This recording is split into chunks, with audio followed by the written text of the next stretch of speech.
Cây này là cây dừa vô sinh. Người hiểm con muôn thì vô sinh. Người cao từ cung, người treo cuống lửng. Hoàng đó là từ cuống lửng rồi để xem rồi. Rồi, sau cuống lửng này để chuồng thì là những cái thao. Đây là cây thuốc chứa vô sinh. Chứa các bệnh vô sinh để không lấy chồng không năm không có con.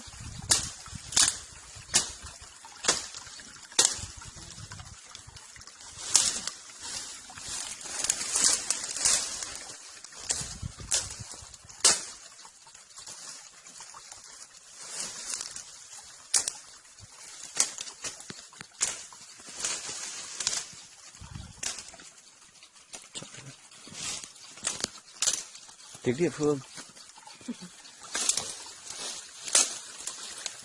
Tơ này hộ là tơ nổ tôi chuyên chữa vô sinh theo y tế phụ nữ quảng quan là được. Và cũng chẳng phải là một vài câu lý mà cũng phải giữ vài câu, nhưng mà câu thì chủ yếu là phải giữ vài câu lý.